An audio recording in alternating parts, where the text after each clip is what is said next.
responded, I looked at the different messages that came through, and the people that contributed to which topics we could look at.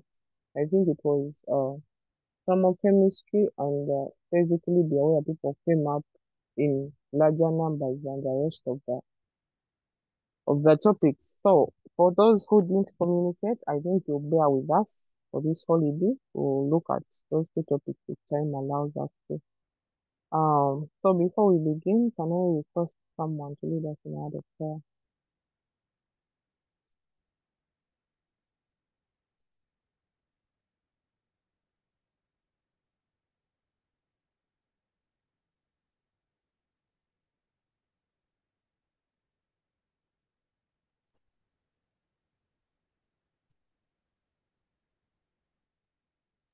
Anyone willing to pray for us?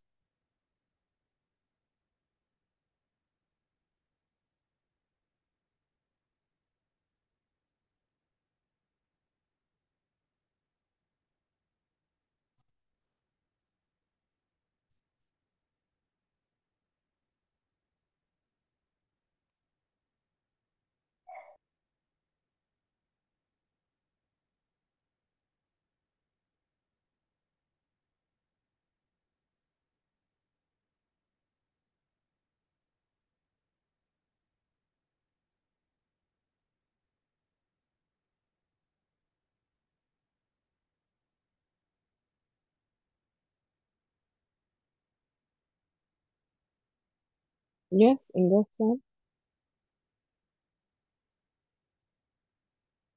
you can please unmute and pray.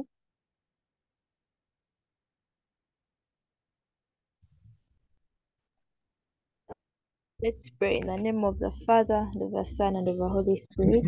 Amen. Dear Lord, we thank you for this day. We thank you for the gift of life. We thank you that you brought us here today to attend this lesson.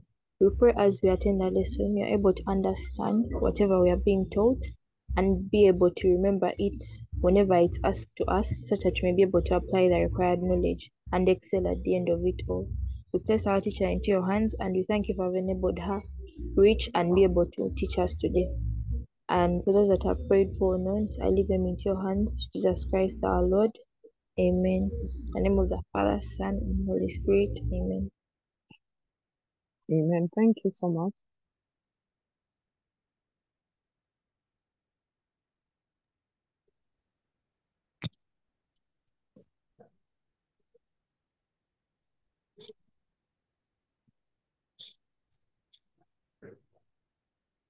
Okay, so like I said, when I asked for some of the requests on which topics we could do, it was thermochemistry and basically the that came up most. So I decided that we could look at thermochemistry, and then if time allows, we'll look at phase equilibrium as well. So today we are going to focus on the thermochemistry bit and what it means, um what are some of the things we look at when we come to thermochemistry.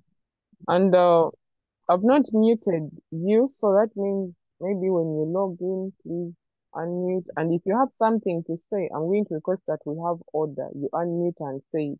Because since I'm using a phone, I may not be able to go back and see who has put up their hand, what is in the chat. So ensure that you're following, and if you have a question, you can just interrupt respectfully. For example, you can say, "Excuse me, teacher," something like that, so that at least I can take your question or your answer or your response in accordance to whatever you want to say. Okay, so with that, Excuse me, teacher. yes, please. Where can I find the history class? As if I read on the group that today there will be no history lesson, so I am not very sure. We check the group and see, but in the messages I noticed they had announced there is no history lesson. So just go back to the group Okay, and thank you. try. Can I ask Okay. also? Yes, please. If I may ask, When are we supposed to have literature lessons? Literature still, are you on the group? Yeah, Because if sure. you're on the group, the timetable is posted. So just press for the timetable, the picture of the timetable. Okay. Because I'm not very sure. So just go to the group, you scroll the messages, look for the timetable. It will give you a better version. Okay, thank you. Got Okay, so thermochemistry basically, the way we hear the word thermo, we come hearing it several times. It's basically about heat chemistry. So we are going to be looking at enthalpy changes, heat changes. So basically, thermochemistry is about the study of heat changes or enthalpy changes Hmm. in our surrounding. And then, of course, we are going to be looking at the different types of enthalpies that we have around. But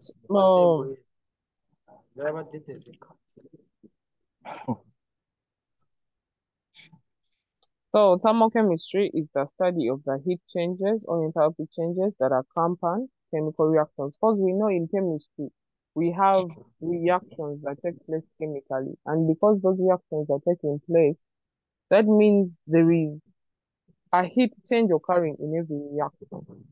So there are two types of reactions that we know. Can someone suggest any of those two reactions or one of them, if you remember very well? What are those two reactions that we look at in chemistry? Madam, hello. Yes, please, I'm hearing you. Exothermic reaction and endothermic reaction, madam. Very good, thank you. So we look at exothermic and endothermic. What are endothermic reactions? Madam, Yes, please. endothermic reactions are changes that occur where, where the reactants are at lower energy levels than the products. Okay, that is good. Thank you. Any other?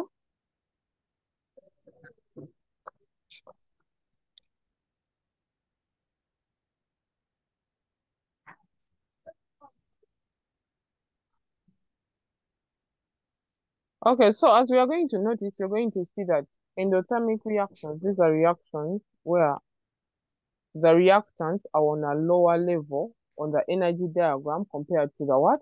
To the product. And this, at the end of the day, will tell us that when we are dealing with endothermic reactions, there is heat being absorbed. So that means every time you have an endothermic reaction, heat is being what? Absorbed. And then when we go to the exothermic is the reverse of what endothermic reactions are. Okay, so this topic can be termed as chemical energetics, and also we need to understand that chemical reactions are accompanied, I've said this, are accompanied by evolution or absorption of heat energy. And therefore, the chemical changes can either be endothermic or exothermic.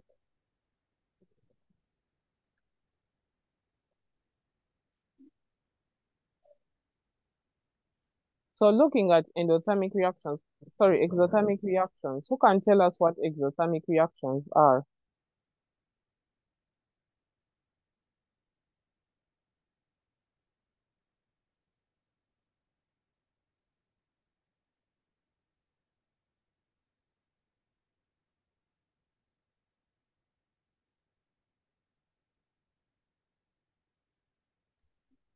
Anyone with an idea?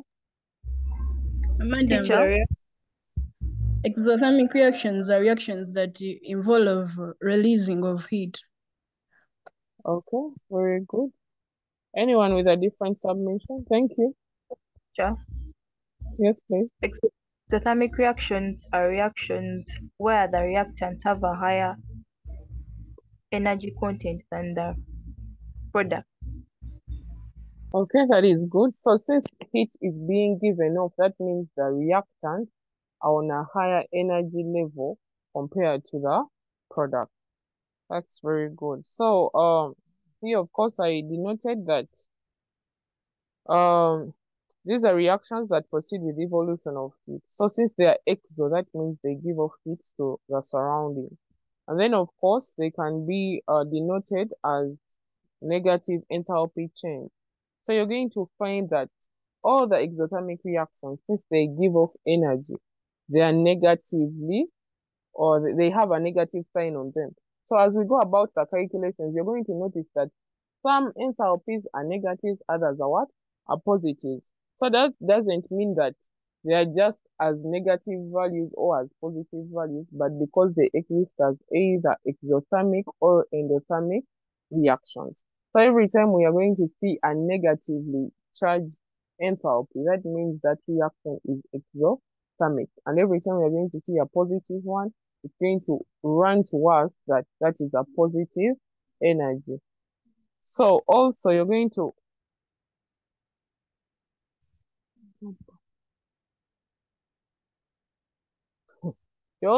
notice that the product at a lower energy level than the what? Than the reactant. So it's important for us to see that, and we are going to see that on the energy level diagram. So we have some examples of those exothermic reactions. We have dissolution of sulfuric acid, we have combustion, then we have states of matter such as freezing, condensation, and then we have the thermite reaction, which involves the reduction of triiron tetraoxide by what? By aluminium. So those are some of the examples of the exothermic reactions that we have.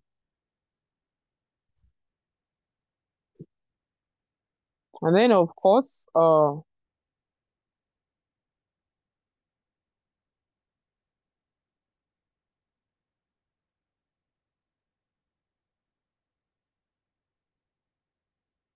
when we look at the exothermic reaction, like we've said, when you look at the energy level diagram, you notice this is the extent of the reaction, and then this is the energy.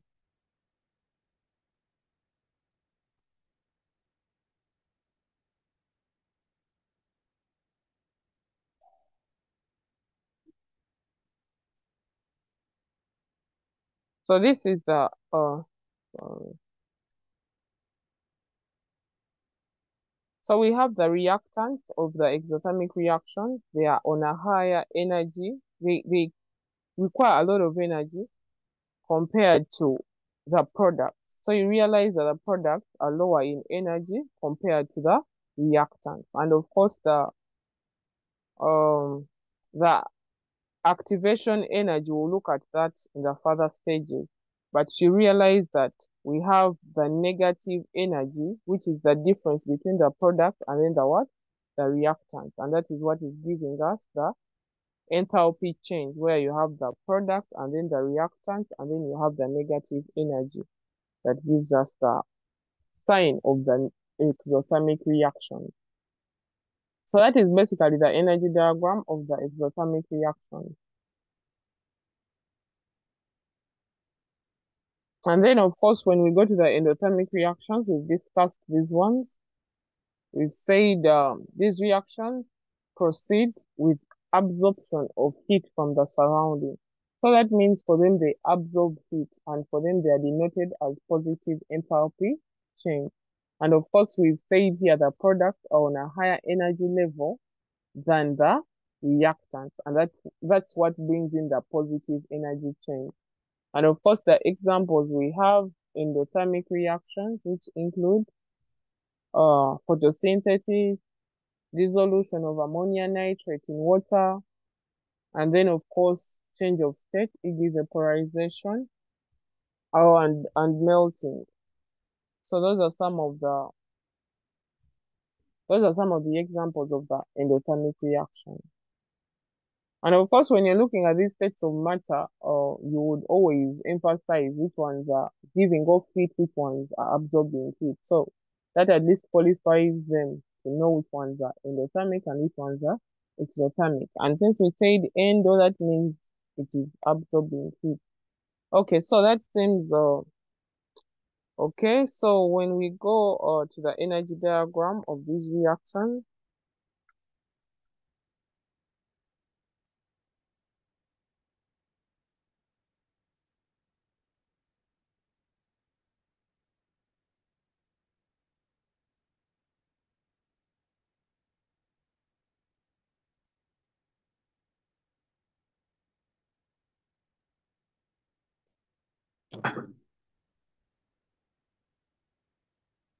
So when we go to the energy diagram, as you can see on your screen, you notice that the reactants are on a lower energy level compared to the what? To the product. And because the product's on a higher energy level, that means the enthalpy change is going to be a positive change because products are higher than the reactants on the energy level diagram.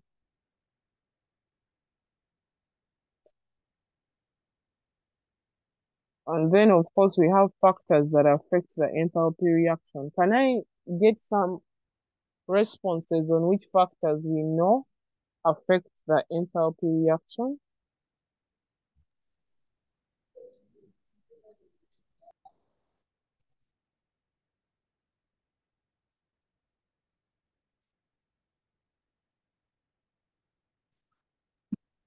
Temperature. Temperature, very good, thank you. Anyone else?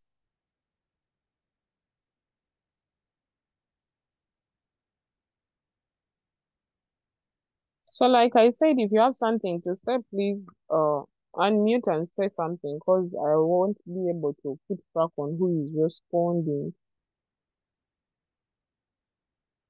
The So amount we of have substance involved. the amount of, The substance involved. okay, that is good. The amount or concentration of the substance involved. Thank you. Anyone else?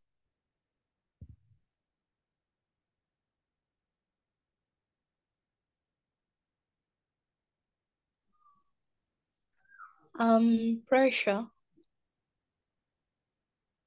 Pressure. Good. Thank you. Good. Thank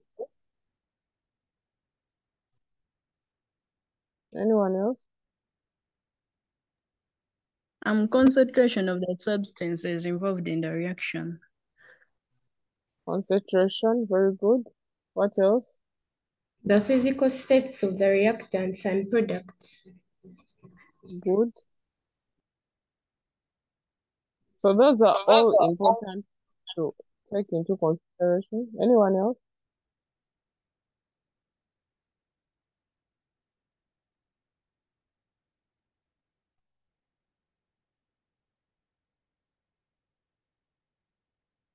Okay, so all those factors that we mentioned affect the enthalpy of the reaction. So first of all, we have concentration. That is to say the amount of reactants or products involved in that given reaction. And then, of course, we have the pressure. And of course, when we are looking at these enthalpy changes, we look at the standard, at the STP, the standard temperature and pressures. So that means it should be at 760 millimeters of mercury or 1 atmosphere. And then, of course, you should take note of the temperature. That is the standard temperature, which is 298 K or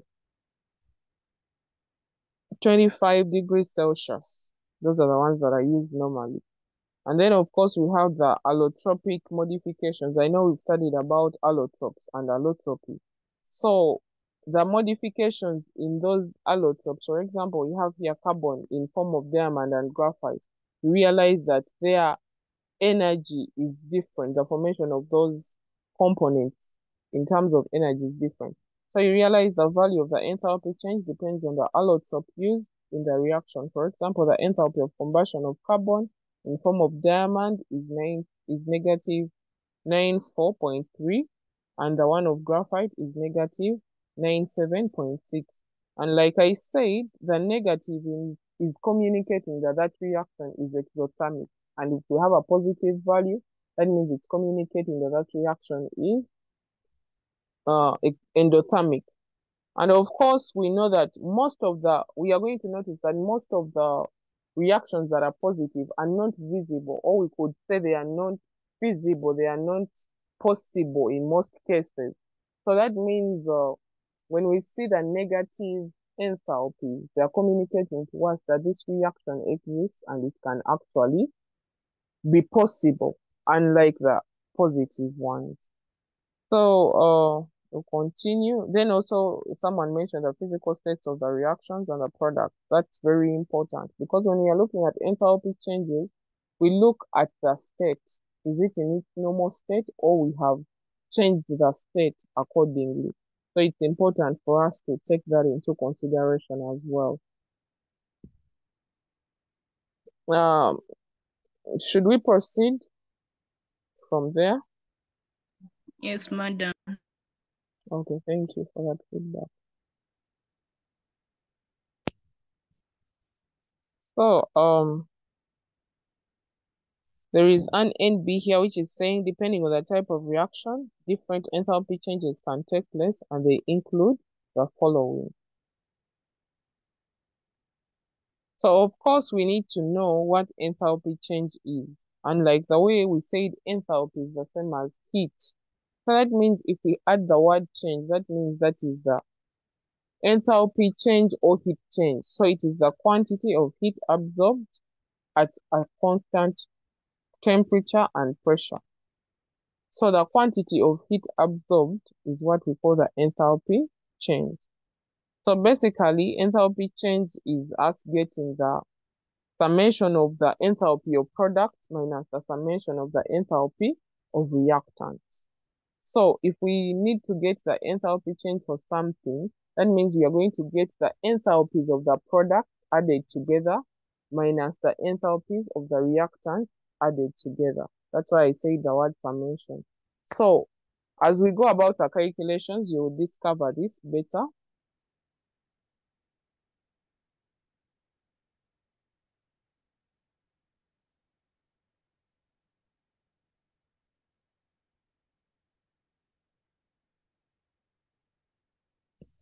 So then we have standard enthalpy change.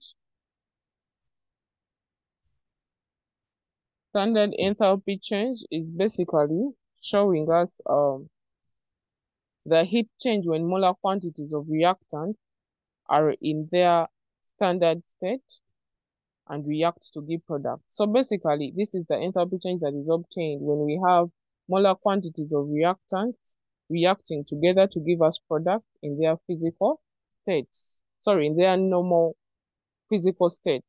So that means if we talk about standard state, we are talking about a normal state. For example, if we look at sodium, sodium is physically a solid. So that is what we call the standard state or normal physical state. If we say oxygen, oxygen exists as a gas. So we look at it in that context. So basically that is what standard means. The only difference with the enthalpy change is because this one works with standard values and molar quantities. So you realize that the difference for enthalpy change is just a bare definition. But when it comes to the standard one, we add in the molar quantities and then the standard states of those given reactants.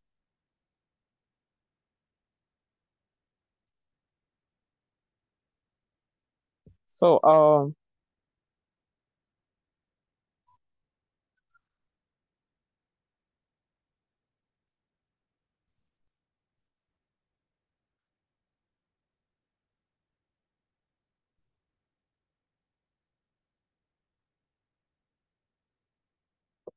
like I said, the values of the enthalpy depend on which reaction you have. So we have temperature at which the reaction is taking place. And then, of course, the pressure of the gaseous reactant and product. Then we also have the physical state of reactants. Are they solid? Are they liquid? Are they in gas state? And then, of course, we look at the amount of reactants and products. So then we have a note. Standard state of substances is the pure substance in the specified state, which is solid, liquid, or gas at 1 atmosphere and 298 atmospheres. So basically, that is what we have there. And then, of course, since we said we are looking at the different enthalpy changes, one of those is the standard enthalpy of formation. So when we are looking at the standard enthalpy of formation, we are basically looking at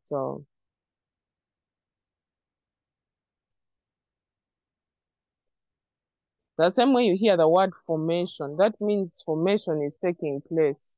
So in that context, we have, this is the enthalpy change that occurs when 1 mole of a substance is formed from its elements in their normal physical state at standard temperature and pressure. So that means this is the kind of enthalpy that occurs. 1 mole is very important. 1 mole of a substance is formed from its elements in their normal physical state. That is also important at standard temperature and pressure. So those terms that I've emphasized, ensure that every time you write in your definition, they don't lack, because they are very important marking points for your definition to pass. And then, of course, you need to understand that enthalpy of formation of substances is always negative and cannot be determined experimentally, but indirectly using the Born-Haber cycle. Of course, we are going to see this whereby we are using the enthalpy of combustion in order for us to get the enthalpy of formation. So in this case, that means we cannot say that we are determining experimentally how sodium oxide is being formed, but we can use an indirect way of saying sodium burns in oxygen in order to give us sodium oxide. So that is one way that we are going to see. And of course, like I said, as we go about the calculations, you're going to appreciate this better. And then, of course, we have a note. Standard enthalpy of formation of elements at standard condition is 0. So, of course, if I have, for example, the formation of sodium, definitely the enthalpy there is 0, because I can't backtrace how that element was formed.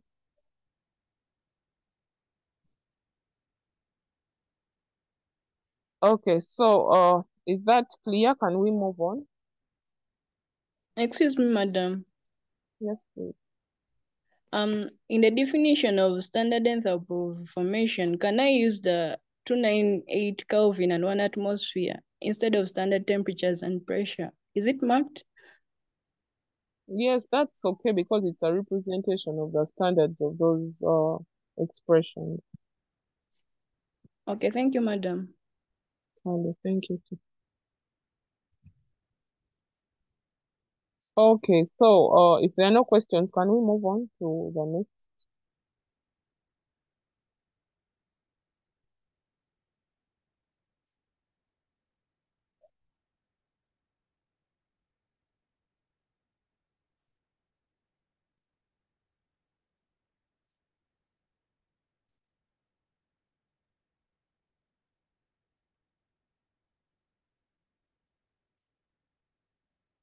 Okay, I'm not getting any responses. I guess we should move on to the next. So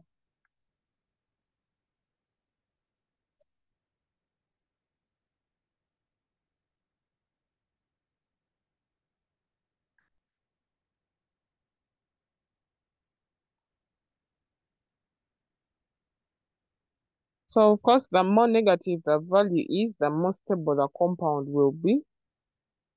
And also, the positive value indicates that the compound is likely to be thermally unstable or may not form at all. And I explained this. I said if we have a negative value, that means that compound is feasible and it is stable. But when it comes to a positive value, that means that compound is likely not to form. So of course we have the enthalpy of formation of water. And of course, remember we talked about the 1 mole of reactant in their normal state. So you realize that here on oxygen, we are trying to create that 1 mole. I hope we can all see it. So we have hydrogen plus oxygen to give us water. So we are having 1 mole of hydrogen plus 1 mole of oxygen to give us 1 mole of water. And the enthalpy is that. And then of course we have the calcium plus the chlorine to give us calcium chloride. And of course I had another reaction on aluminium reacting with oxygen to give us aluminium oxide.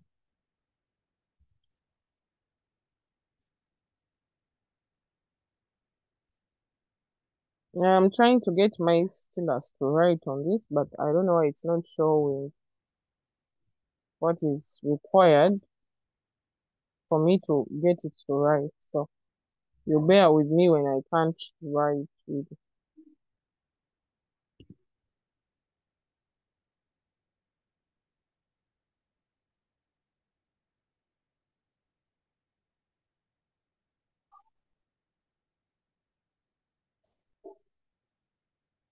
Okay, so we had aluminium, which is a solid, plus oxygen to give me aluminium oxide.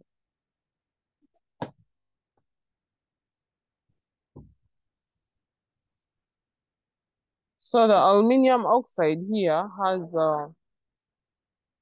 and remember we talked about the 1 mole. So that means basically what is going to happen here is we are going to have to form the oxygen to have 1 mole on it. So how are we going to do that? That means we are going to introduce a fraction in order to create 1 mole at that point.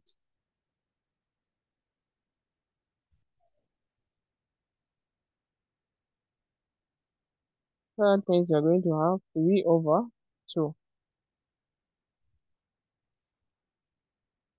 Because we are aiming at forming 1 mole of the product. So that means we are going to have this and that cancel so that we can have 3, which balances with the 3 this side. And of course, we have a 2 there to ensure that we have 1 mole of the product being formed.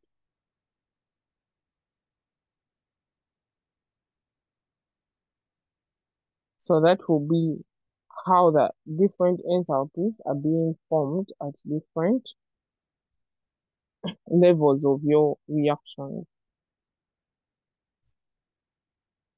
Okay, so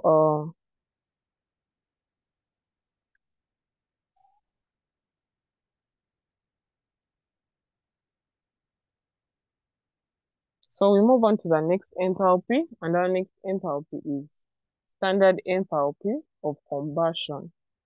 So when it comes to the standard enthalpy of combustion, we have uh, just a minute.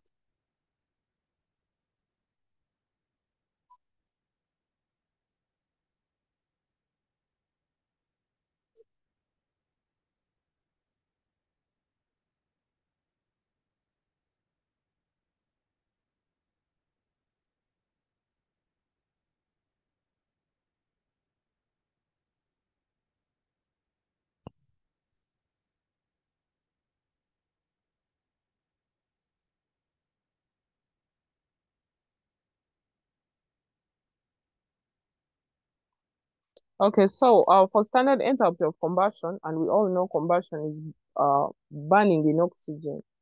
So that means we have, this is the enthalpy change that occurs when 1 mole of a substance is completely burnt in oxygen under standard conditions of temperature and pressure. And like I said, it's important for us to always include that 1 mole and then the substance burnt in oxygen because of the combustion, and then under standard conditions of temperature and pressure.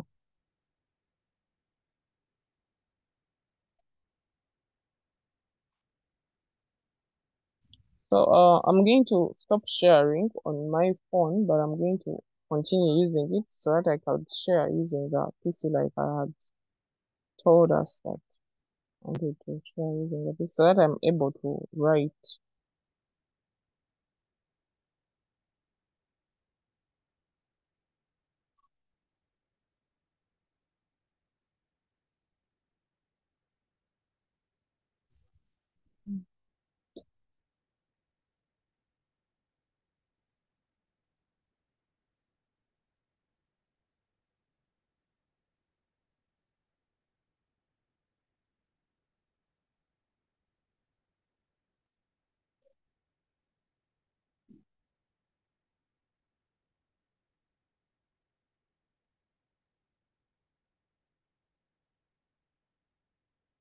Okay, so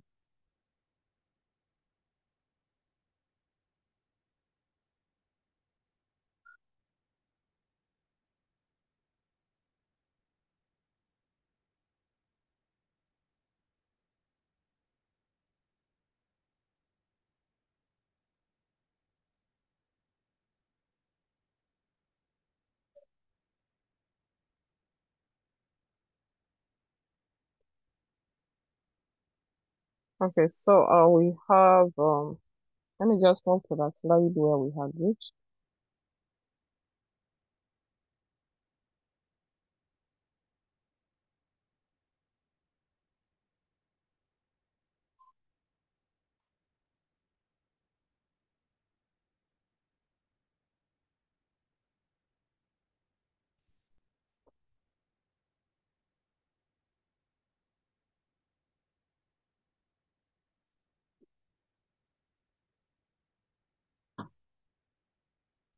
So we have the standard enthalpy.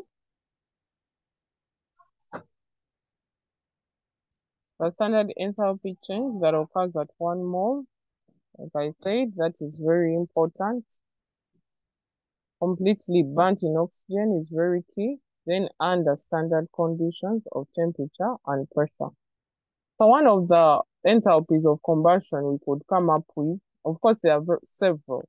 So if we have heat of combustion of carbon, that means in that context, we have carbon being burnt in oxygen to give us carbon dioxide. And of course, the enthalpy of combustion of carbon is negative 393 kilojoules per mole. Some of these are already standard figures, but they'll always be provided as per calculation or what is required on a given calculation. So you just have to follow what the question requires you to have, and then you're able to have them as required. Then, of course, we have combustion of methane. Of course, we know the products of combustion of methane is carbon and water. So you're going to have methane reacting with oxygen to give us carbon dioxide and then the water. So basically, that is what we are going to be having there. Someone is asking, is this math? No, this is a chemistry lesson. Okay, so here I can be able to take the hands that for those people that will be having questions. So in this case, we have a negative enthalpy. So that means this reaction is what? Is feasible or it's possible because of the negative enthalpy. And I'll keep emphasizing that whenever you see a negative enthalpy, it's talking an exothermic reaction or an endothermic reaction if it's positive. So you just have to look at those signs in order to know which kind of reaction it is. And then of course we have the experiment to determine the enthalpy of combustion of a substance. So we have a few steps that we are going to look at, which are embedded in the procedure. So we have a known mass of a substance, because definitely you're going to need the mass. So that means the mass must be known. So we have a known mass of a substance. For example, it can be carbon, it can be methane.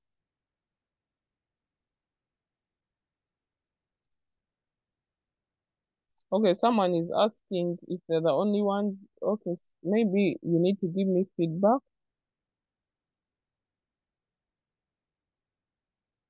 Are we all seeing the energy level diagram instead of enthalpy of combustion? Yes, madam. Oh, wow. Okay, Yes. Screen is not shared about combustion. really? Yeah, we are seeing an energy level diagram of exothermic reactions. Okay, let me try to reshare.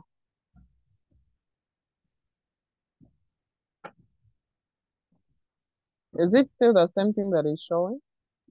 No, now we are seeing the experiment. Okay, thank you. Okay, so I was still saying that when we are looking at the enthalpy of combustion, we also need an experiment. And of course, the procedure is very vital, whereby we have a known mass of a substance. For example, carbon is placed in a crossbar and suspended in a steel bomb. So when you are looking at that bit, realize that a crucible is placed in a uh, in a steel bomb in order to regulate the heat lost and gained during the experiment. And then, of course, the bomb is filled with oxygen and it must, because remember, we have to burn this substance in oxygen, so the oxygen must be available. So that means it's filled with oxygen and it must, in the calorimeter, containing a known volume of water. So that means the volume of water must also be known because it's going to be important. Then the temperature of the water is recorded at the interval and the average temperature is calculated, and this becomes the initial temperature of water. And then, of course, we have the substance is then ignited by passing current through a firing switch. So there is ignition of that of the substance, because remember, already oxygen that is required for the burning to take place is already available. So that means you're going to pass current in order to ignite the fire. And of course, when the carbon starts to burn, heat is generated, and this increases the temperature of the what? Of the water. Because remember, we have something of a sort. You have your water there, and then of course your steel bomb, and then you have the crucible inside. So this steel bomb, of course, the heat that is generated from the burning of the carbon inside here is definitely, of course, these are the current wires, the ones that are bringing in current into the bomb. So that means the heat that is being generated here, when it goes to the steel, we know steel is a good conductor of heat. So that means it's going to emit the heat into the water, and that will increase the temperature of the what? Of the water. And once the temperature of the water has increased, that gives us the, and of course, using your thermometer, you're going to record the maximum temperature, which will be T2. And of course, here, our temperature will be T1, the initial temperature of the water. So that in the final temperature of the water after it has been heated, the highest temperature that it goes to is what we denote as T2. So after that,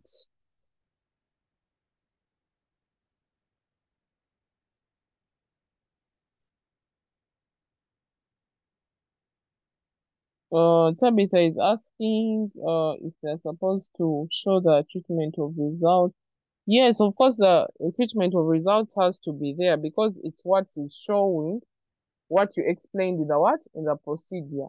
So of course, that's our next part. That's what we are going to be moving to.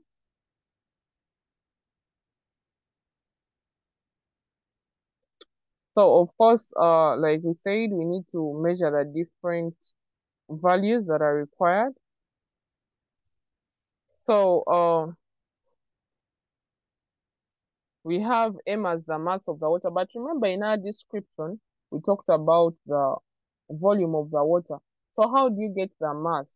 For example, you need to have some assumptions in place where we know that the density of water is 1, and we know that if we recorded the volume as V or M, whatever, because now here in our treatment of results, we are denoting it as M. So I'll consider, for example, maybe our volume of water was M. So that means in that case, I'm going to have the mass is equal to density times the volume. Of course, density is recorded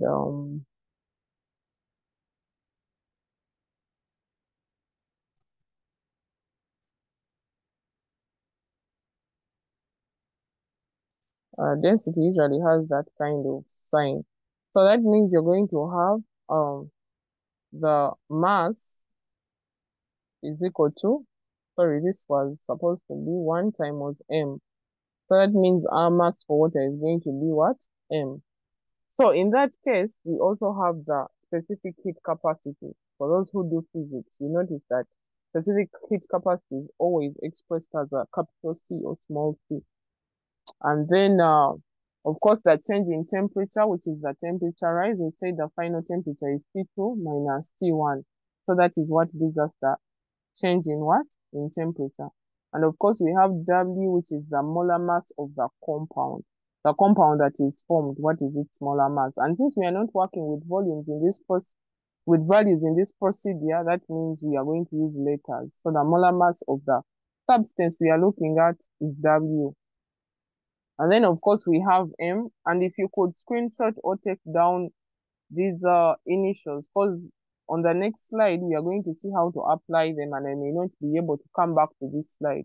So I want you to know them by the time we move to the next slide, so that it's easy for me to explain what is happening. And then of course small m, is the mass of the compound burnt. So after burning the substance that is being burnt, its mass is what? It's m, because remember we talked about having the known mass of that given substance. And then of course the assumptions, we have the heat evolved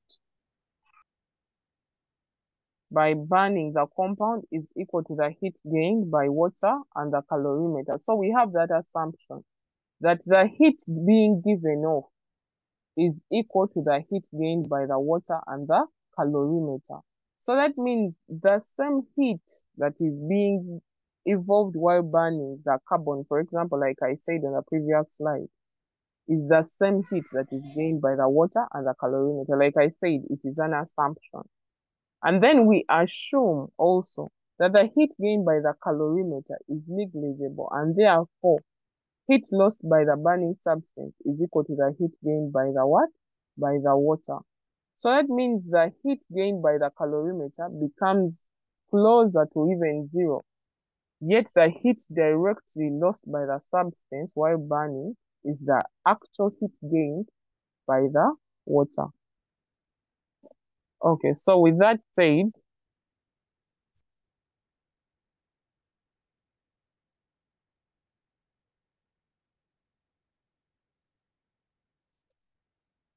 we are going to move on to the next slide.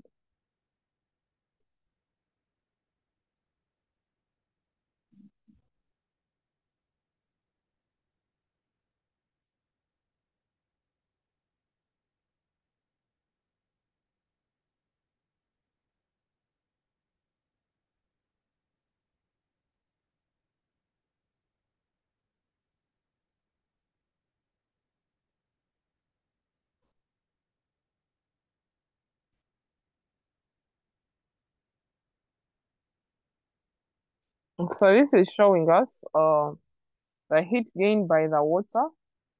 Because remember we've said the heat lost by the substance while burning is equal to the heat gained by the water. So in order for us to get the heat gained by the water, we get the mass of the water times the specific heat capacity times the temperature change, which is the same as heat gained by the water is equal to M, which we denoted as the mass of the water, times C, which we denoted as the specific heat capacity, times change in temperature, which we said is delta T, as concerns the T2 minus T1. And then, of course, that is going to give us our next part.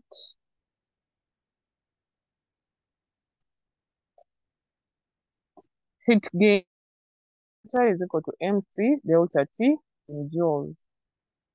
And then, like I said, we have the mass of the substance burnt over the molecular mass, because we know that moles are obtained by us getting the mass over the molecular mass of that substance. So that means we have M over W moles over compound liberate this enthalpy, the heat change gained.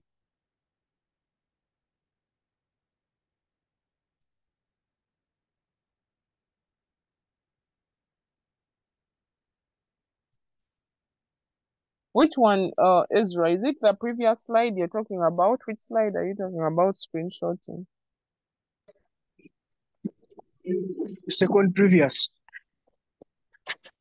No, but you will have to do that very fast, because I want people to keep on track of what I'm saying. Okay.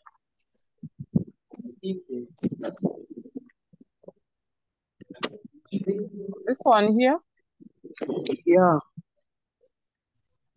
Okay, so please be fast when you're through, let me know.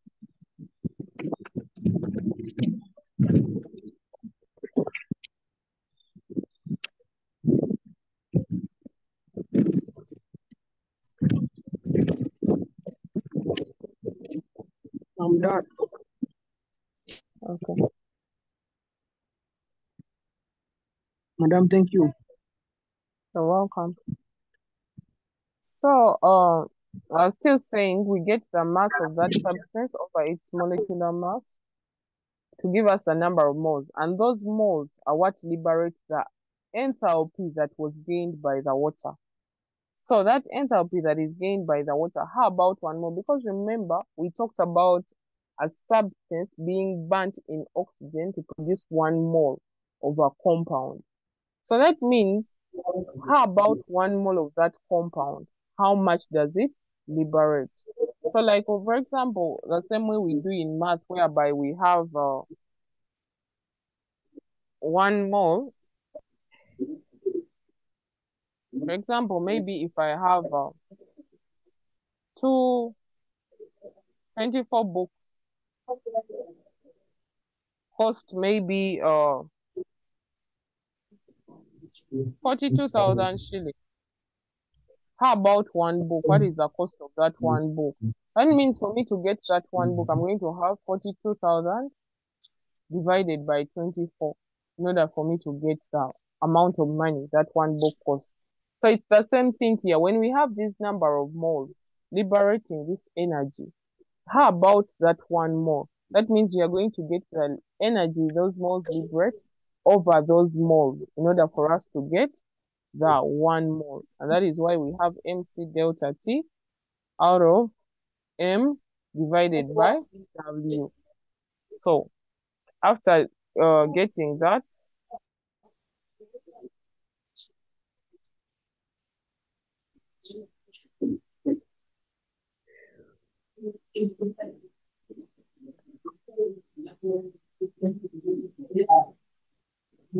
so therefore, this is the enthalpy of combustion of that substance.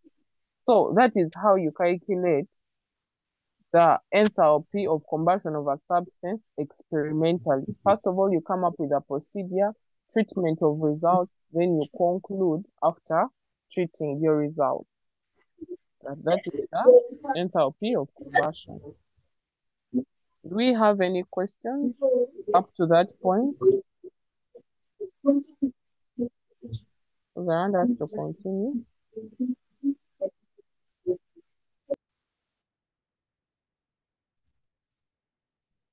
Are we all together up to that point? Yes. Okay, thank you.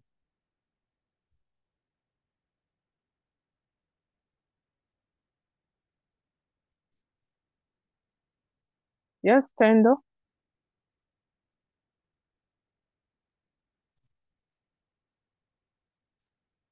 Tendo, you can unmute.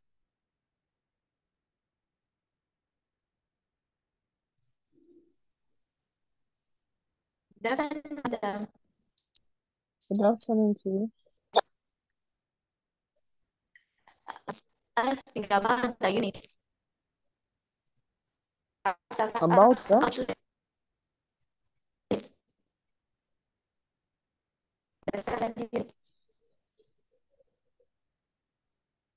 your network is not very stable. You're asking about the unit. She's asking about the units. Yes, what with the unit? Do you put the like on the other slide, the previous slide? Okay, let me first go back and see. So what's your query as I go back there? About the units, the standard units of The standard units, depending on the enthalpy you've been given. Oh, just a minute.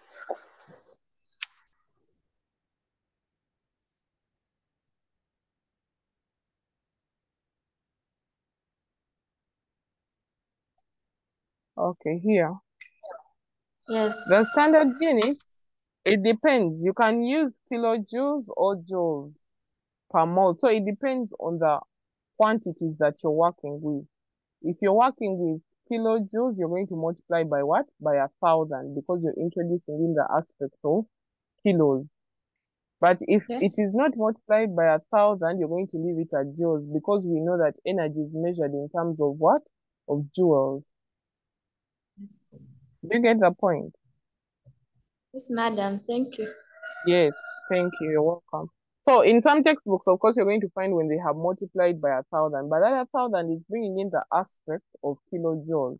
So you could have, for example, here time was 1,000. And instead of using joules, you will have kilojoules there, because you've changed it to that aspect. So you can leave it in joules or kilojoules, depending on the provision of the units that are being given to you.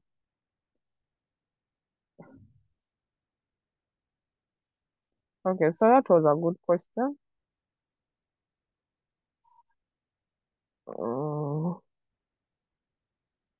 So we also have laws of thermochemistry.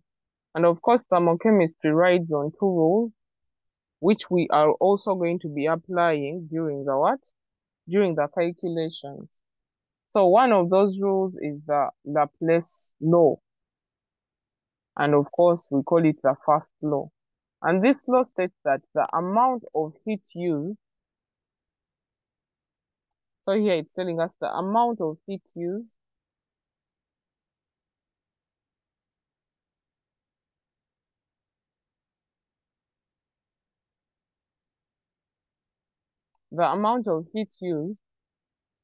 to decompose a compound into its elements is equal to the magnitude but opposite sign to the heat given out when the compound is being formed. So what are we trying to say here? For example, I am forming carbon dioxide. That means I'm going to get carbon plus oxygen to give me carbon dioxide. And of course here, heat is being given off. That means it's in a negative sign. So that means, for example, if the enthalpy is negative 74. And then if I want to get back my components that make up carbon dioxide, for example, I dissociate or decompose carbon dioxide to give me carbon and oxygen, the sign is going to change, because here now heat is being absorbed. That means it's going to become positive 74.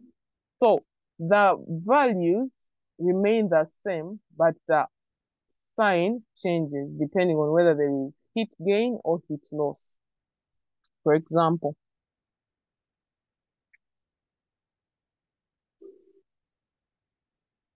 so we have carbon dioxide giving us carbon plus oxygen. The enthalpy is positive 393 kilojoules per mole. How about if we had carbon plus oxygen forming carbon dioxide? What would we have?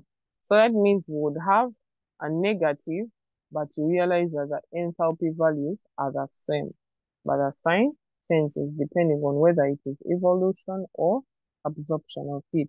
So that is what Laplace's law states, that these enthalpies are the same, but the signs are different when heat is being given off or when heat is being gained.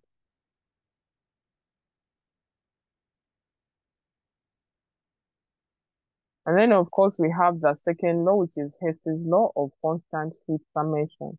Even this one, you're going to notice that we are using it almost in all the calculations. So this one, Hess's law, is basically talking about the path taken by the different elements in order to produce product. So for example, maybe I can give a basic example. Maybe there are different routes that lead to your school. There is that direct one that me, when I use this route from home, I directly move up to school. But then when that road is congested and it has a lot of jam, your parent will have to negotiate other paths that take you to that school, or even you yourself, if maybe you put to school.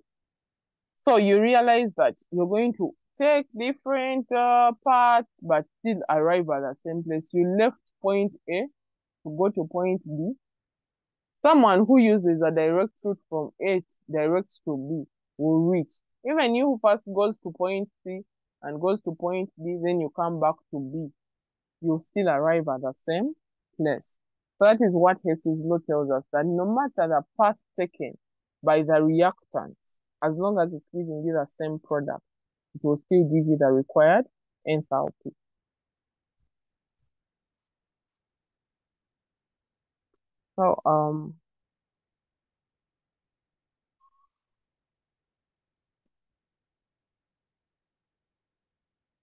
So we have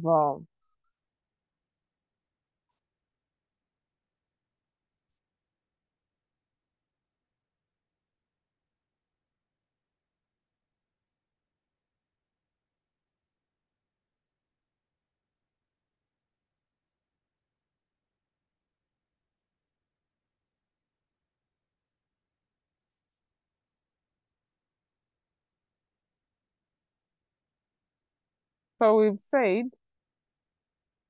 it states that the enthalpy change of a given reaction is the same whether the reaction takes a one step or series of steps at constant temperature and pressure. So it doesn't matter what path it takes, as long as it's either one step or series of steps at constant temperature and pressure, it will still give you the same enthalpy change.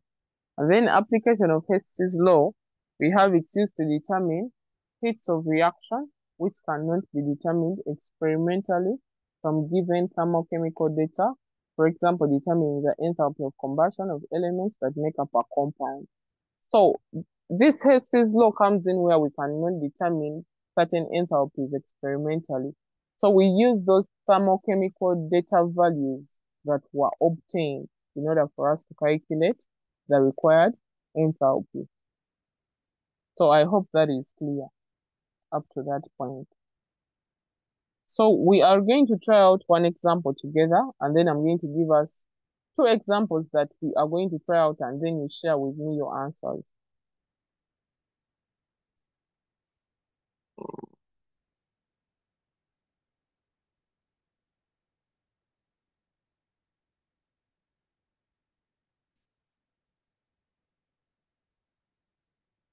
So at this point, we have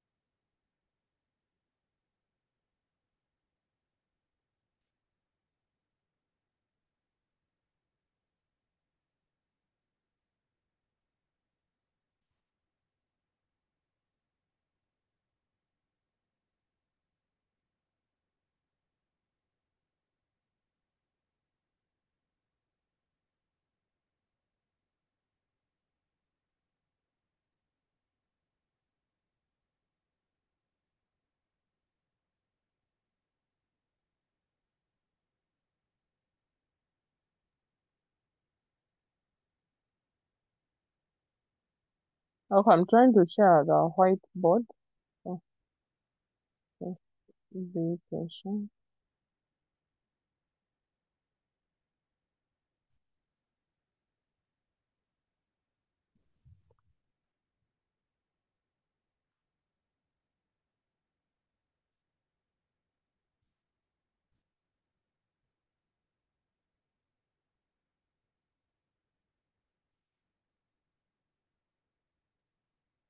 So meanwhile, as the whiteboard loads, you can be noting down this question so that as we are trying it out together, you can easily follow up.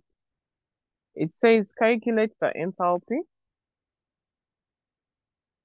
Calculate the enthalpy. Calculate the enthalpy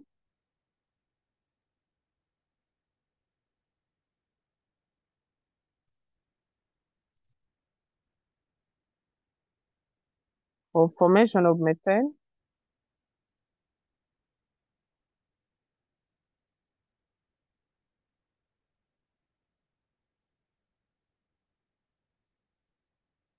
of formation of methane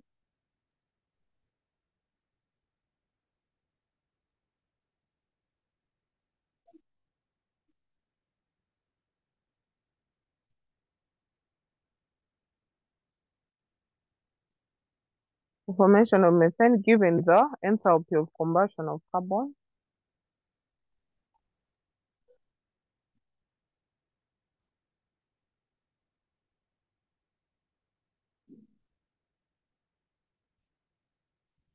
Given that the enthalpy of combustion of carbon is negative 393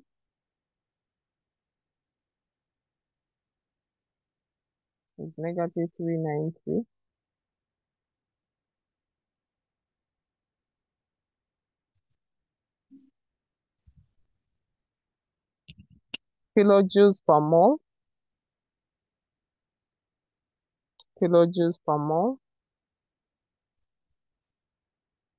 and that of hydrogen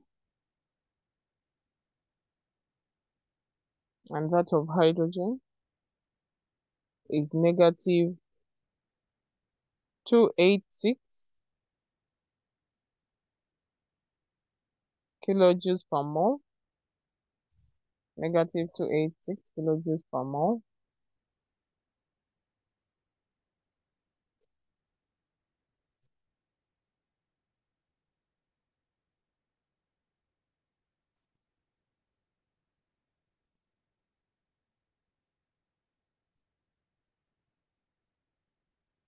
And the enthalpy of combustion of methane,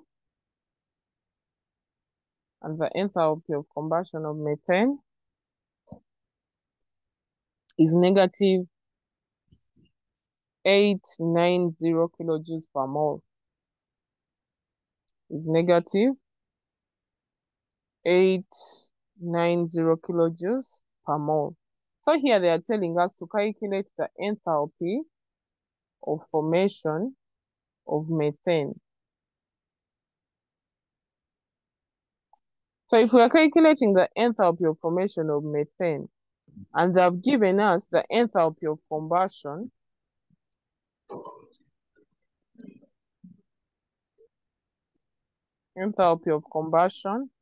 of carbon is negative 393 kilojoules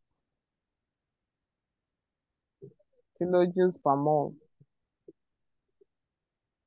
Yes, Ezra? Yeah, may I know the enthalpy of combustion of methane? I beg your pardon. Okay, I'm getting there. Of hydrogen is no, I'm going to write it here. Just be patient. Okay, thank you. So we have the enthalpy of combustion of methane. Please, the person writing on the whiteboard, can you please stop? Is equal to negative 890 kilojoules per mole. So that is going to be our enthalpy. So when you look at this question, they have given us the enthalpy of combustion of carbon. They have given us the enthalpy of combustion of hydrogen. They have given us the enthalpy of combustion of methane. But then they want us to find the enthalpy of formation of methane. So you're going to ask yourself, what am I going to do here? So that means at this point, we are going to use either what we call a Born-Haber cycle. The person who is muted, please mute your mic because it's sending a lot of feedback. So, okay, so thank you. So we can either use the Born-Haber cycle method. And as you hear the word cycle, that means it's in phases of cycles. Or we can also use another method that I couldn't say what its name is, but as we go about, maybe you'll give it a name. So we are going to begin with the Born-Haber cycle method. Remember, the question is asking us for the enthalpy of formation.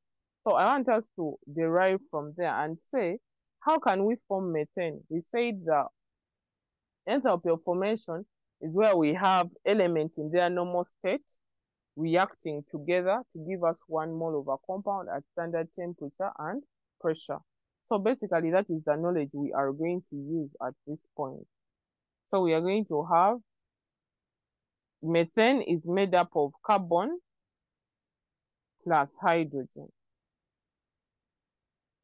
So that means it's going to give us CH4.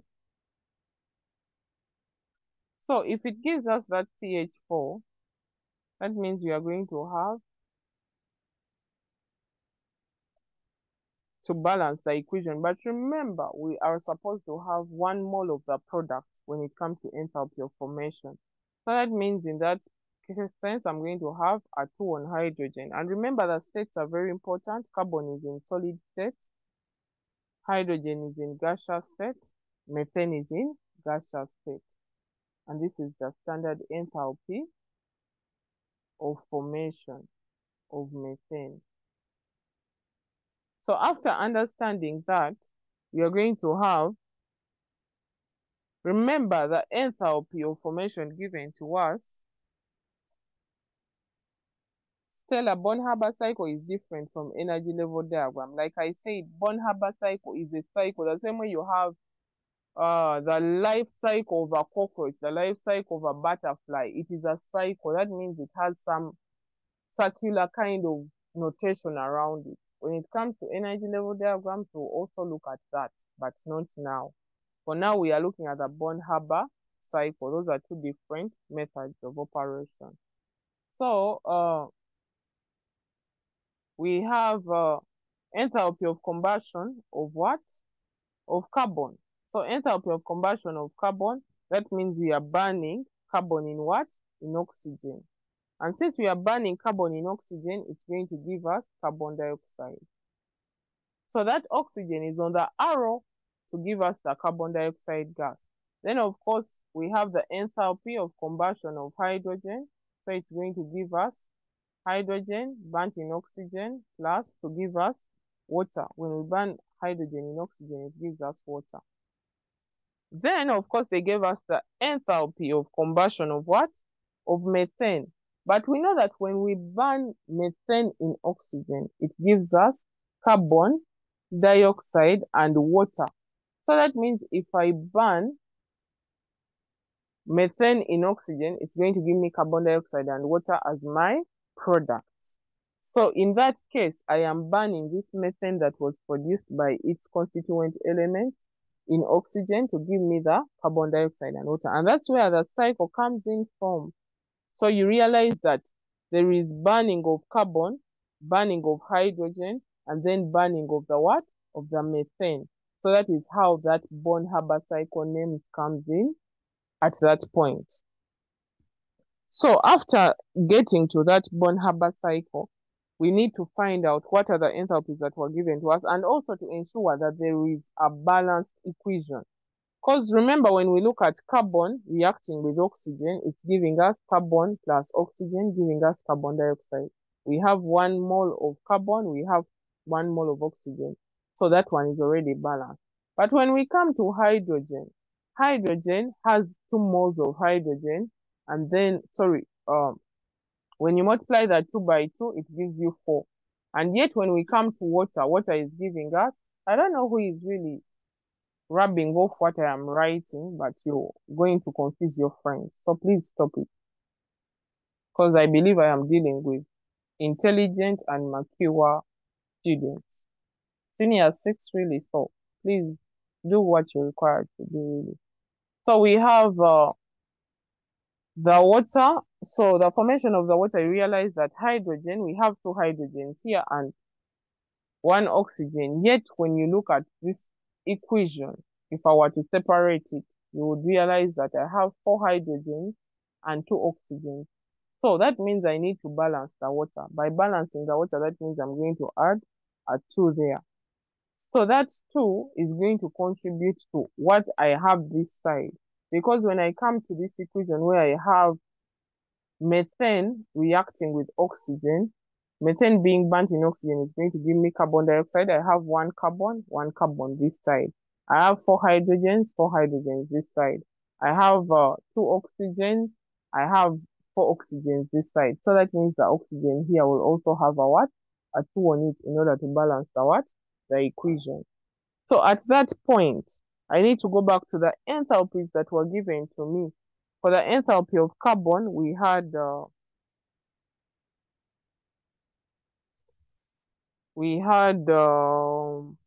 negative 393 kilojoules per mole. And then for the hydrogen, we had negative 286.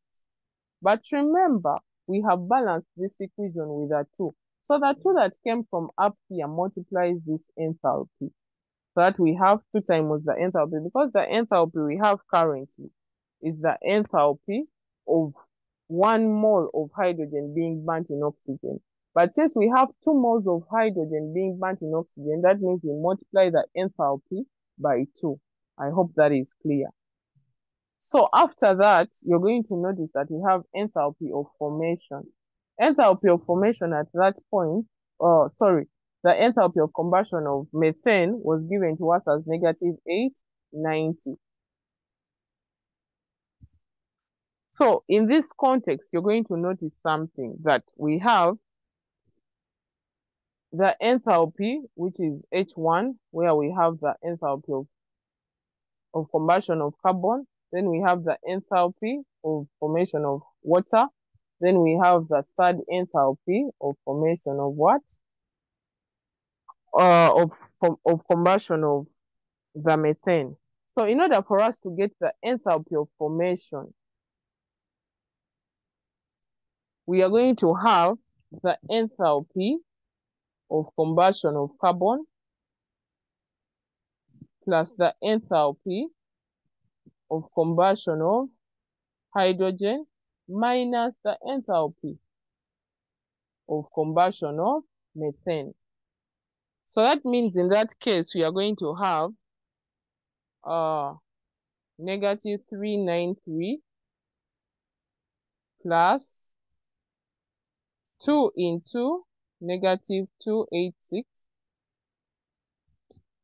minus negative 890. For those who have calculators, what have we got?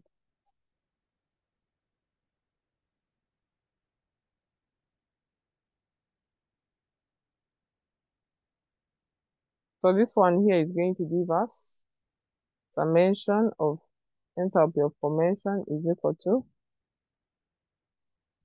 what do we get as our answer?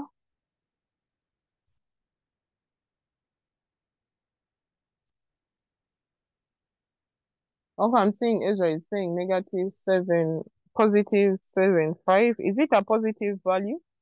Because it looks like the positive value is greater than the negative. Is it a positive value?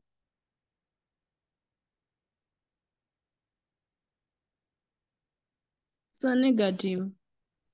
Okay, so it's negative 75 kilojoules per mole. Someone is asking a question in the chat that won't we multiply the negative 890? No, we do not multiply it. Reason being that 2 is not on the enthalpy here. Because remember, that 2 we are multiplying with is the one caused by this one here. This part, the CH4. The CH4 is 1 mole. So that means its enthalpy of combustion is negative 890. The reason why we multiplied on a hydrogen is because 2 moles of hydrogen are being burnt in oxygen. That is why we are multiplying by what? By 2. Because remember, the enthalpies that have been given to us are of 1 mole. So each of those is being combusted in 1 mole. So that is what we get there. Okay. Any questions on that point? Because I want us to use another method and we'll see what we get.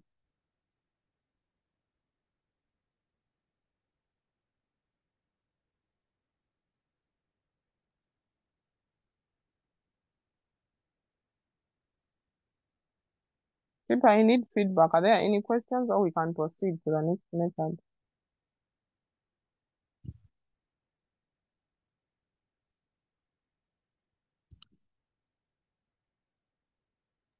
Okay, Can thank you.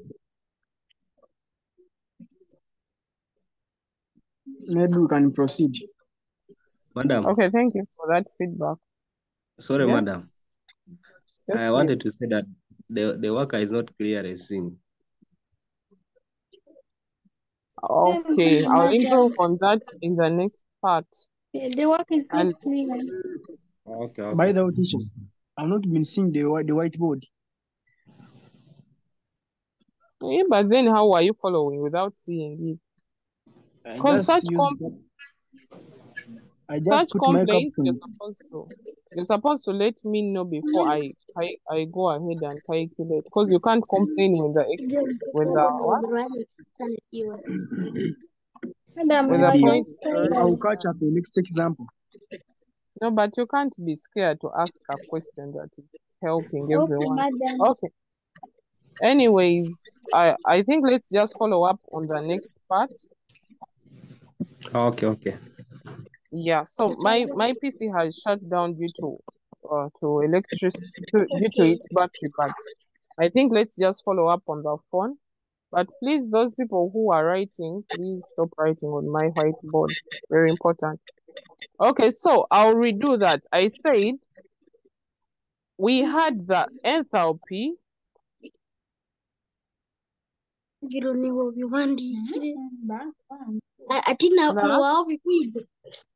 Please mute your mic, ma'am.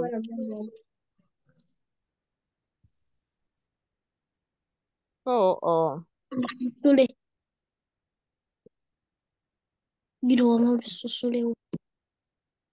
okay, let me just write. We have carbon. Please, the people writing on the whiteboard, please stop. So we have hydrogen. Please, the one whose mic is unmuted, can you please mute it? Because it's sending a lot of feedbacks that are not nice.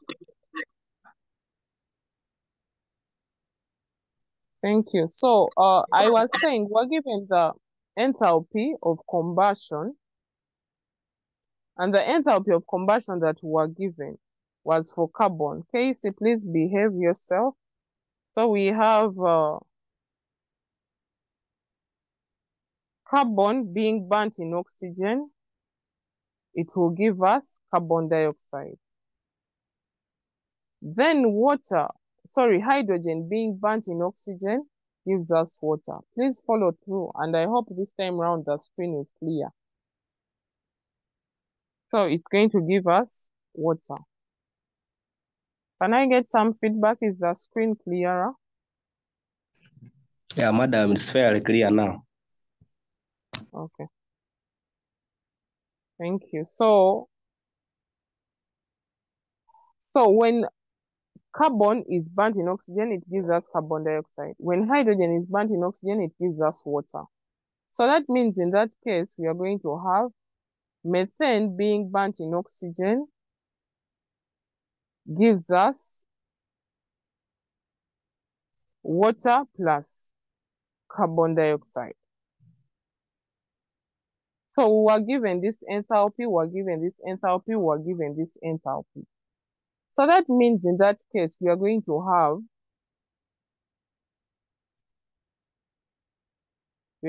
have carbon dioxide. Its combustion was given to us as negative 393.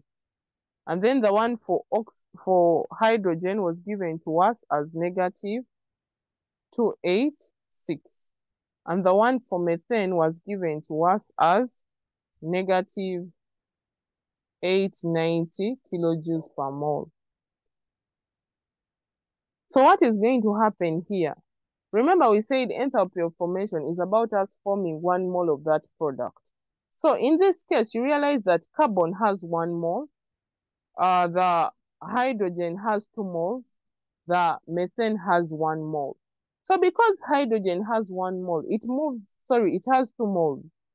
It moves that 2 moles to the water in order to balance the equation. So that means the enthalpy itself is going to be multiplied by what? By 2. But for the rest, since they have 1 mole, that means they maintain their enthalpies of combustion. So in order for us to get the enthalpy of formation is going to be the enthalpy of combustion of carbon plus the enthalpy of combustion of what?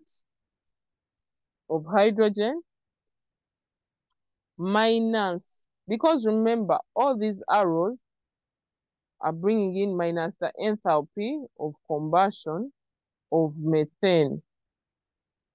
Because remember methane is the product we are looking for. So that means we subtract its enthalpy of what? Of combustion. So the enthalpy of formation here is going to become is equal to negative 393 plus 2 into negative 286 minus negative 890 kilojoules per mole. So that means our enthalpy of formation, or standard enthalpy of formation, is going to be negative 75 kilojoules per mole. So that is going to be our answer. And like we said, if it's a negative value, that means this reaction is feasible. It can happen. It is possible. It is a possible reaction.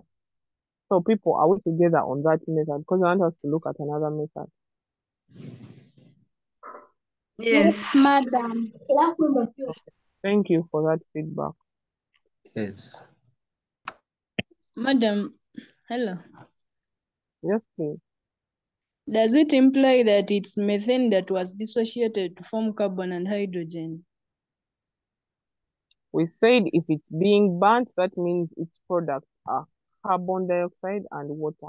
So when methane burns, for example, you looked at that experiment of a burning candle in O-level, and you discovered that the products of a burning candle are carbon dioxide and water. So that means when you burn methane in oxygen, it is definitely going to give you carbon dioxide and water as its product. And that is why the equation is showing us that when we burn it in oxygen, it's giving us those as its product. So it is as a result of the combustion.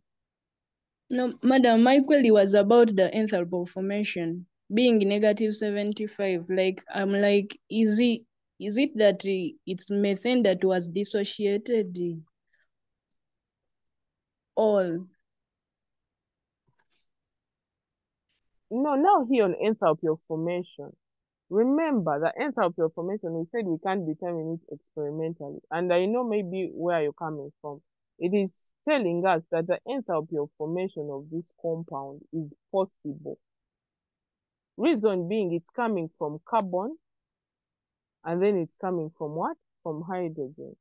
So it's not about the dissociation of methane, it's about the formation of that methane.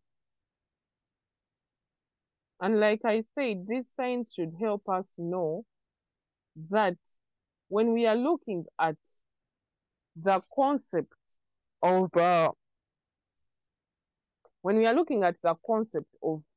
obtaining these compounds, you're looking at what are the components that make it up. And of course, I said when you look at the positive sign and negative sign, they are basically telling you that reaction is either possible or not possible. And like I said, when you're using the negative value, it tells us that that reaction is feasible. It can happen. It's a possible reaction. Then when you see a positive value, it shows that that reaction is unstable and it's most likely not to form. So that is what it is basically communicating to us. I don't know if I've answered your question. Yeah, madam, I'm clicking. Thank you. Okay. Okay, so the person that has posted the question in the chat, can you please ask it? Because I can't go to the chat while I'm sharing, since I'm back to my phone.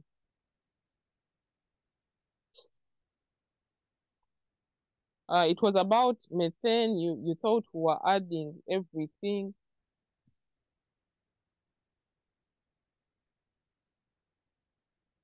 So I don't know if I've gotten your question well. So here, when you're looking at the enthalpies, remember, we are looking at formation of methane. I don't know if I've got your question, but I'm going to try and explain. Remember, we are forming methane. So what is causing the formation of that methane? That is the question you should ask yourself.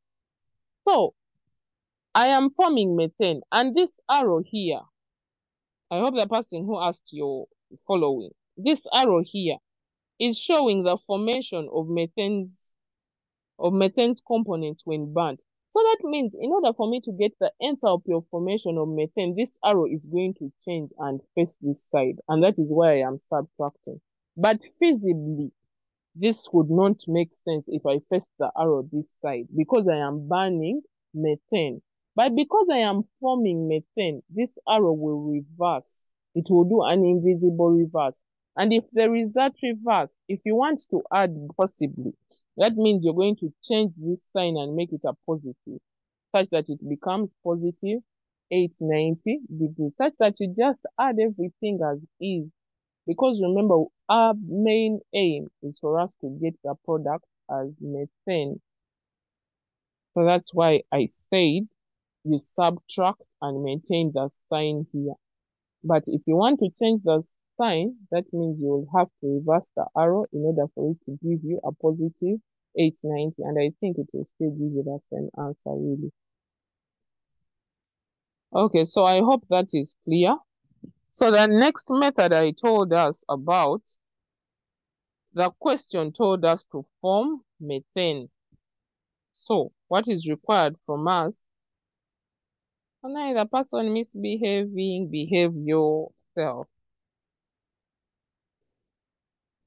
You people are mature, so I don't want to disrespect you. So please stop disrespecting my screen. Please and please.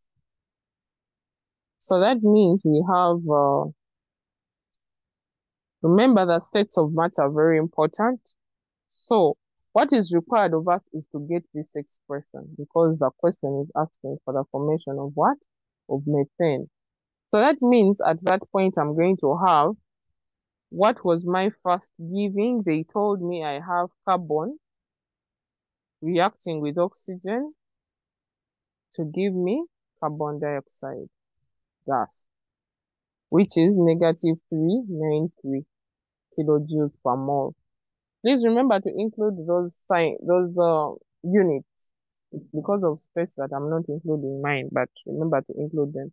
Then our second equation is giving us hydrogen being burnt in oxygen to give me water.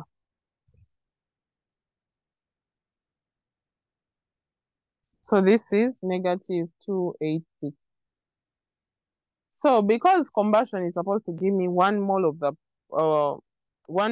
the product, so that means I'm going to have at this point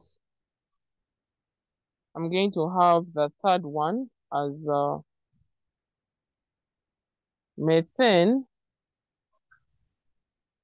being burnt in oxygen is going to give me carbon dioxide plus water.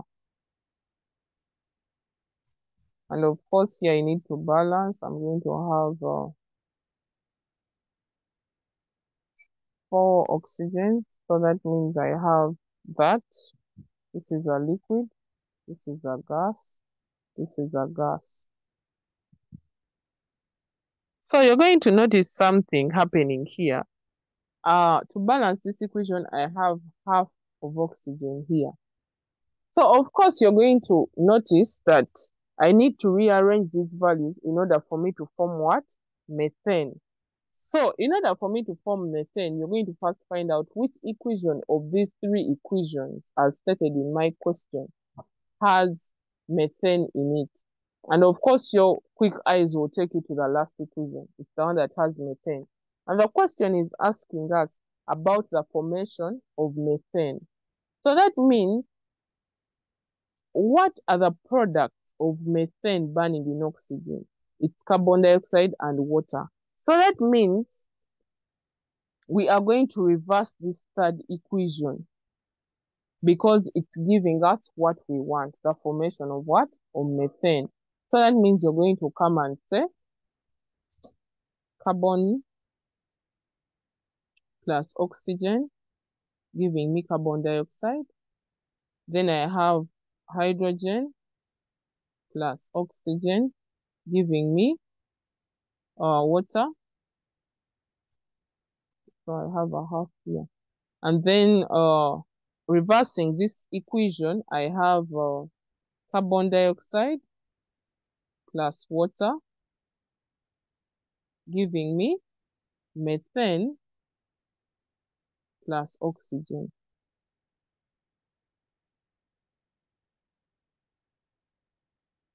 And because now I have reversed this equation, that means the enthalpy also gains a new sign, which is positive 890 kilojoules per watt per mole. Because I have reversed the equation, that means the sign on the enthalpy also reverses. And that's why we apply the Laplace law, the Laplace law, where we say the magnitude remains the same, but the sign changes if there is any reversal. So at this point, you're going to ask yourself, we have 2 moles of water here.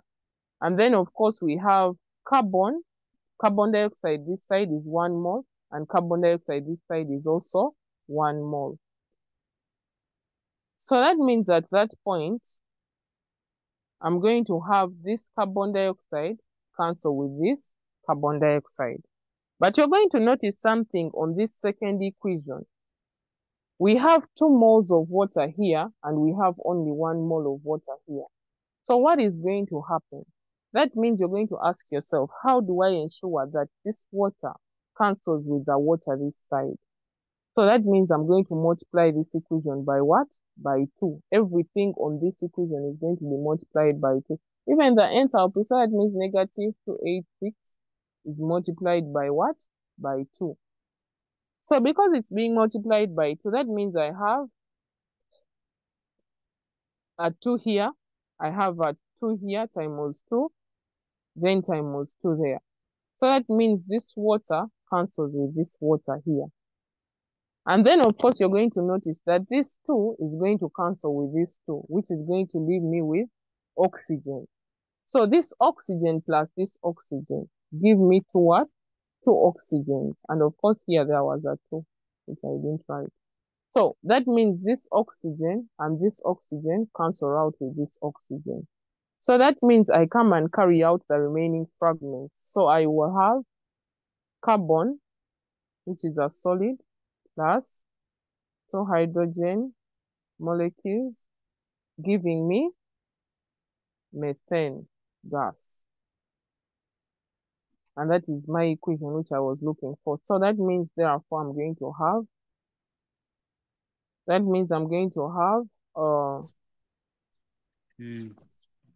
negative, the first equation I had negative 3 plus the second equation I have 2 times negative 286, and then the third equation I have plus that. So this is going to give me negative 75 kilojoules per mole. And that will be your answer.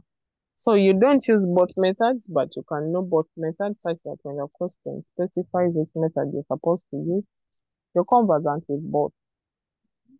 So that is the second method. And the second method is aimed at you arranging those equations in terms of you getting the reactants of what is being formed, and you get out that required value. So I hope that is clear. Okay. So I would want to pose a question. The Born-Haber cycle and this second method, which one do you think is easier? The second one. Both. And the second one. Okay, so You miss the Born-Haber cycle. okay, so like I said, the second method, I'm not sure which name you could give it, but it's basically about you coming up with those different equations for what has been given in the question. So it's important for you to know both methods, because sometimes in your, like I'm going to send you to the UNEB question bank, you're going to discover that in the UNEB question bank, they may specify which method you should use. So that's why I'm emphasizing that you know both to be on a safer side. Where they have not specified, you use whichever is easy for you. Yeah. Okay. So I'm going to give us a question. Our time is fast spent. Of course, most times the question will tell you Born-Haber cycle. So if they don't specify Born-Haber cycle, you can use any. But if they have specified, they'll use Born-Haber cycle or energy level diagram, which we'll study at a later stage after getting more of these enthalpies. Okay, so let's try out this question. Our time is really fast spent. So you're going to try out this question in your book, and then you tell me the answer you're going to get. So let's write it down. The one who has a little child in the background, Bambi, unmute your microphone so that people can hear what I'm reading. Calculate the enthalpy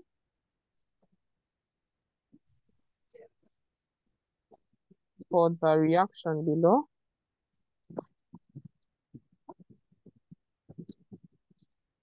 Calculate the enthalpy for the reaction below.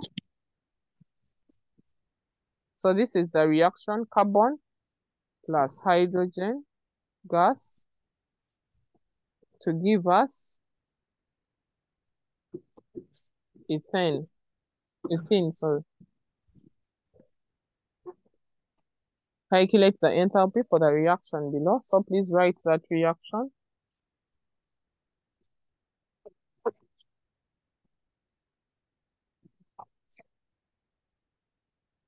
Are we done? I move on. Yes. Okay. Given that, so please follow and write, because I may not be able to write everything. Given that enthalpy of combustion of carbon is negative 393 kilojoules per mole. Enthalpy of combustion of carbon is negative 393 kilojoules per mole. Then enthalpy of combustion of hydrogen is negative 86 kilojoules per mole. Enthalpy of hydrogen is negative 286 kilojoules per mole. Then enthalpy of combustion of ethene, is negative 1393 kilojoules per mole.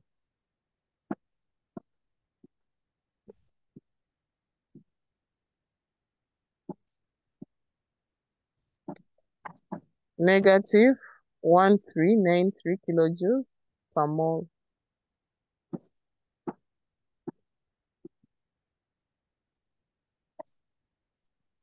Are we together up to that point? Yes. Yes. Okay, so let's work out and you tell me what you get.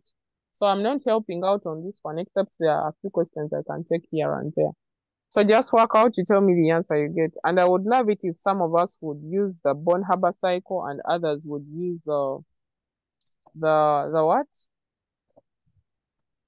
What is it called? The other second method.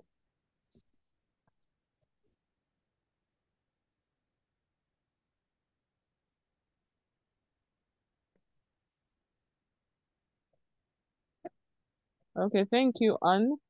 That will be good. So please, after this number, I'm going to task us to get no, but if I tell us to get from the question bank, okay, that's what you would do. Just get a few numbers from the question bank and try them out. You can always share.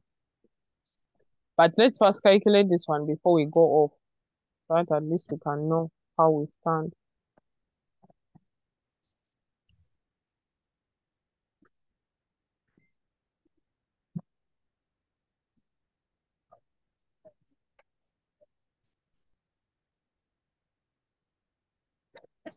So when you're through, please feel free to post your answer in the chat, or you can just unmute and tell us the answer. But please don't unmute when there is noise in your background. It disrupts my hearing.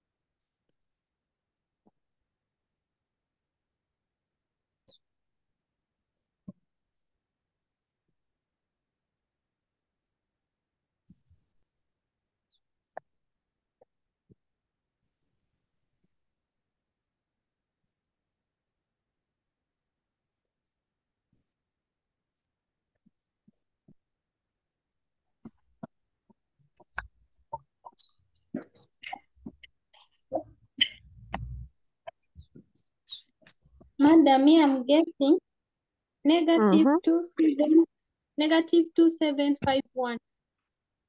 Negative 2751. Yes, Which method kilojoule did you per use? mole. The Born-Haber cycle. Okay, that is what you have. Let's wait for others and see.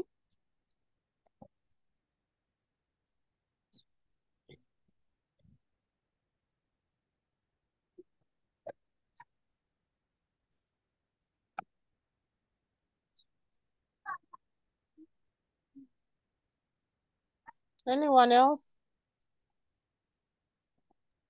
Madam,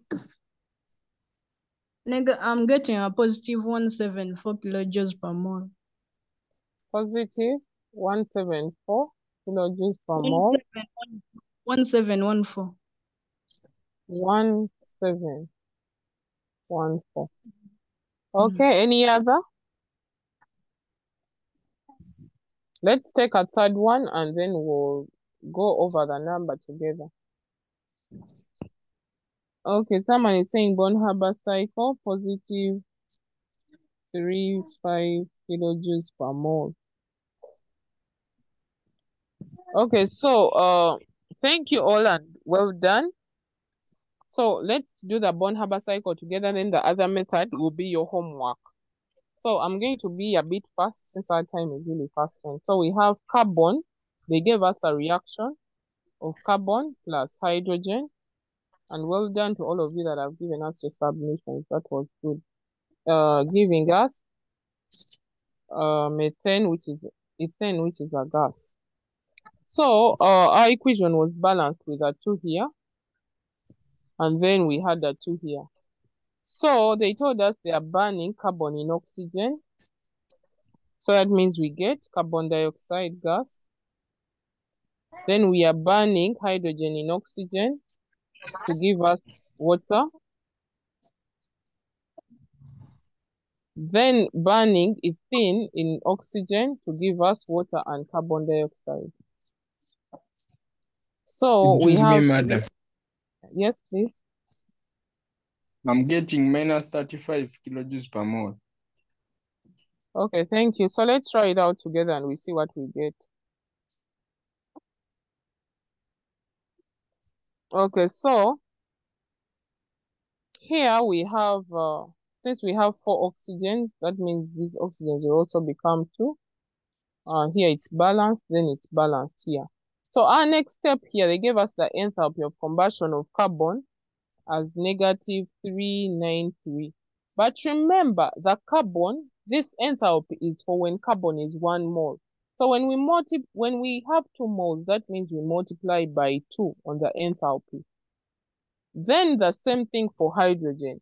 The enthalpy they gave us is for 1 mole. That means we multiply it by 2 in order to give us 286. And then the enthalpy for ethene was negative 3 kilojoules per mole. So that means we are going to have the enthalpy of reaction as 2 moles times negative 3 plus 2 moles into negative 286 minus negative 1393. So this definitely is going to give us enthalpy of reaction as positive 35 kilojoules per mole. So you're going to try it out with the second method that we've learned and you see if you arrive at the same answer. So please take note and keep practicing these numbers. So those that gave us your values, thank you so much. And I hope you've been able to notice where your error was and to correct.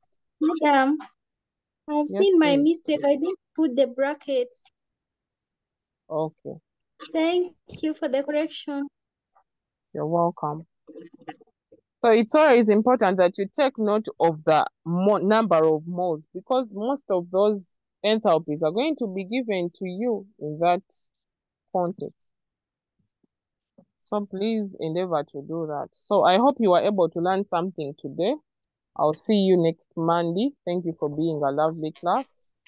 And Thank you. anyone who wants the lesson to be repeated, please go to the holistic group, look for the chemistry lesson videos. You'll find the work there, because it's being recorded, so that means you'll find it on the YouTube channel.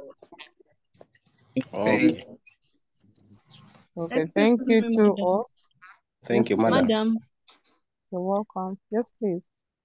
Madam, can you please tap your number for consultation? Okay, but are you in the group? Because my number is there in the group. Okay, but I can still share it in the chat. You're welcome. Thank you as well for being a lovely class. Excuse. Yes, please. I can't see why I'm getting the negative. I failed to see it. Which method have you used? I used the Born Harbor. On Harbor. Okay, do you have negative 1393 on your expression? Yes. And then do you have 2 times negative 286? Yes. And then 2 times negative 393? 39. Yes. So when you add them and then and when you add all those, do they still give you a negative? Try to add and see. Let me try. And if you, yeah, I'm still here. You try and add and see. You tell me what you get. Okay. The rest of us, please, you're free to log out at leisure. The lesson is done. Have a lovely week.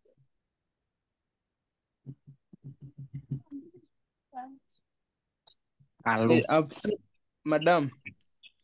Okay, you've noticed, eh? Yeah, the problem was the recalculation. Oh, okay. Okay, thank you. Hello, you're welcome. Okay, bye everyone. Venga.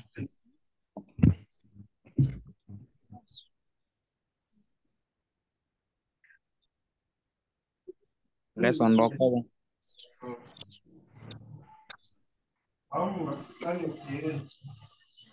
Whoever wants to pray, you can press so that we can log out.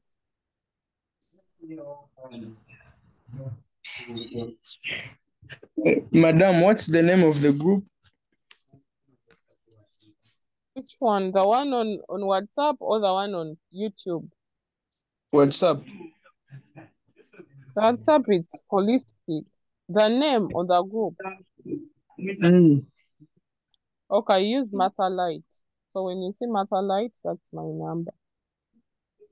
Okay. Follow.